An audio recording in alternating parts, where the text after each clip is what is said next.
Hai, apa kabar? Nama saya Nico Omeyongkere, VP Research and Analysis di PT Valburi Asia Futures. Welcome to Valburi News. Hari ini saya ingin menyampaikan laporan research terbaru kami mengenai Will Oil Prices Keep on Rising, di mana kita akan melihat bersama-sama apakah harga minyak masih akan berlanjut naik atau justru akan terjadi koreksi dalam jangka pendek ini. Setelah harga minyak bergerak naik dari sekitar 26 US dollar per barrel hingga 49 lebih US dollar per barrel, banyak orang mulai mempertanyakan apakah kenaikan ini akan berlangsung terus atau justru akan terjadi koreksi dalam jangka pendek ini. Nah, untuk menjawab pertanyaan tersebut, kita melihat beberapa slide ke depannya, baik itu secara fundamental maupun teknikal, bagaimana gambarannya pada saat ini. Nah, pertama-tama kita melihat di pasar kertas atau paper market memang terjadi banyak sekali spekulasi di pasar minyak belakangan ini. Kita melihat misalnya hedge funds atau manajer investasi, mereka pada saat ini punya record long position di pasar minyak. Artinya mereka punya posisi beli begitu banyak, bahkan sampai mencapai rekor tertinggi dalam sejarah, ya. Oleh karena itu juga saya pikir spekulasi ini memang sangat marak dan memang terlalu tinggi. Oleh karena itu juga hati-hati jika misalnya ada kabar yang mengecewakan di pasar minyaknya, jangan-jangan banyak sekali posisi long harus ditutupi dengan posisi short tentunya atau posisi jual, di mana posisi short ini akan menekan harganya. Nah, lalu kalau kita misalnya melihat pasar fisik beda dengan pasar kertas atau physical market, memang masih terjadi oversupply yang luar biasa pada saat ini. Perlu dicatat juga bahwa memang oversupply ini sudah sedikit turun dari sekitar 2,17 juta barrel per hari di kuartal kedua tahun 2015 hingga 1,53 juta barrel kuartal pertama tahun ini. Namun oversupply ini masih cukup besar, ya.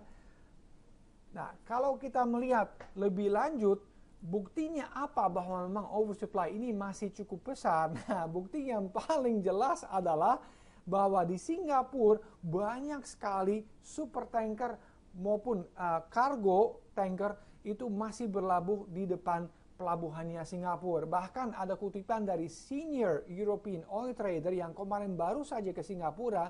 Dia mengatakan, saya telah datang ke Singapura sekali setahun untuk 15 tahun terakhir ini, tetapi tidak pernah sekalipun saya melihat pelabuhannya itu dipenuhi dengan begitu banyak tanker yang diam saja.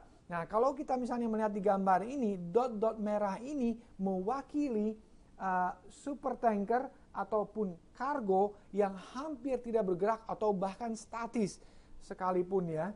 Nah, ini menunjukkan dua hal menurut saya, di mana jelas-jelas dengan adanya begitu banyak oil super tanker yang diam di depan pelabuhan Singapura, jelas-jelas ini menunjukkan bahwa ada oversupply yang tidak berkurang pada saat ini. So, itu perlu diingat bahwa meskipun kita melihat harga naik, tetap saja oversupply itu berlangsung terus. Kedua, dengan begitu banyak kapal kargo juga yang berada di sini, yang hanya diam-diam saja, itu menunjukkan bahwa pelambatan perekonomian dunia masih berlangsung terus. So, kedua faktor ini masih akan mengakibatkan oversupply di market menurut saya.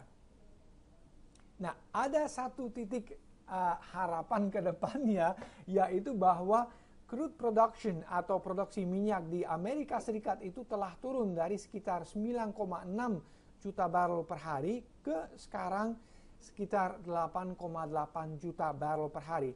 Kita melihat juga bahwa penurunan ini telah berlangsung terus selama 17 pekan berturut-turut, dan oleh karena itu juga level produksi minyak sekarang berada di level yang sama dengan September 2014. So, kenapa produksi di Amerika Serikat turun? Wow, very jelas kita melihat karena begitu banyak perusahaan minyak maupun gas itu bangkrut. Sejak awal tahun 2015 hingga sekarang, sudah 69 perusahaan minyak dan gas itu bangkrut. Kenapa demikian? Karena memang mereka punya negative cash flow. Dengan demikian mereka harus pinjam makin banyak, dan karena mereka dengan harga minyak yang begitu rendah tidak bisa melunasi pinjamannya, mereka terpaksa itu bangkrut dan menghentikan produksinya.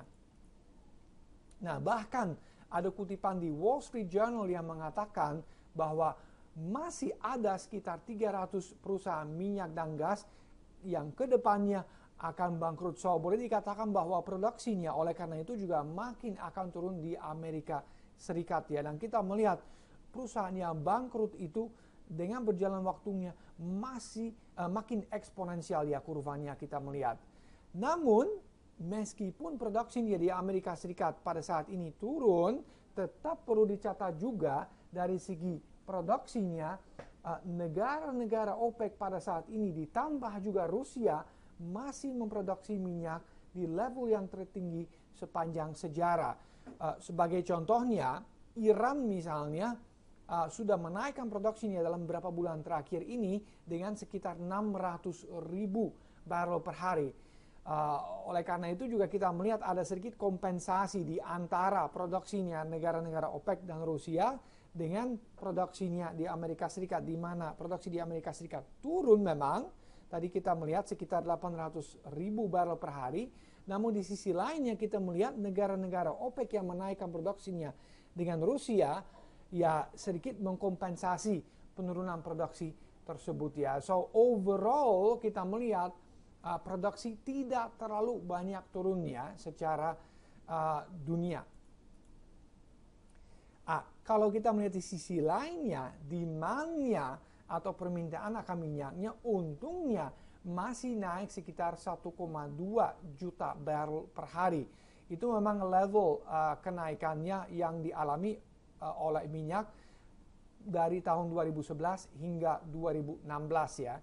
Namun ada satu catatan pahit juga di mana saya pikir dengan pelambatan perekonomian yang masih berlangsung terus seperti tadi kita melihat di gambar yang ada pelabuhan Singapura di mana banyak sekali tanker-tanker berlabuh di situ, kita melihat kalau memang pelambatan perekonomian makin parah ke depannya dan bahkan masuk global recession seperti misalnya tahun 2008-2009, jangan-jangan sejarah akan terulang dan akan terjadi kembali demand destruction, di mana permintaan akan minyak kembali turunnya. So, itu juga perlu diperhatikan dengan seksama apakah pelambatan perekonomian akan berlangsung terus atau tidak. Jika saya pikir oversupply itu tidak akan berkurang terlalu banyak karena demand-nya pun pada akhirnya akan turun.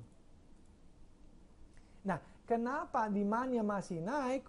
Well, karena China tentunya. Seperti biasa kalau soal komoditas, seringkali kita harus memperhatikan China ya. Dan China memang kalau kita membandingkan 2016 dengan 2015, impornya naik hingga saat ini sekitar 12,3% dibandingkan dengan tahun yang lalu.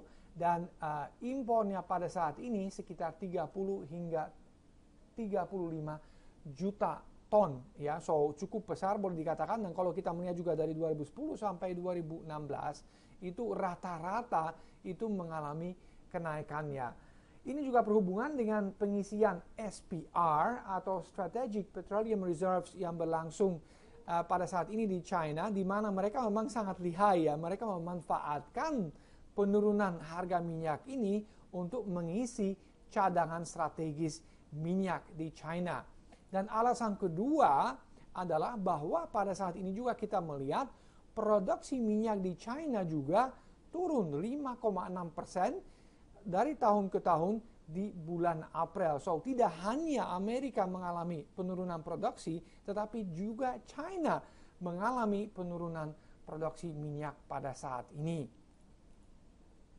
Nah, kalau kita melihat secara teknikal, kita melihat sesuatu yang sangat menarik pada saat ini, di mana harga minyak telah menyelesaikan 5 wave atau 5 gelombang naiknya, di mana ini wave pertama naik, wave kedua turun, wave ketiga naik, wave keempat turun, dan wave kelima naik. So, dengan kata lain boleh dikatakan bahwa kemungkinan kenaikan di pasar minyak ini sudah selesai, dan beberapa pekan bahkan bulan ke depannya kemungkinan kita akan mengalami koreksi terlebih dahulu ya.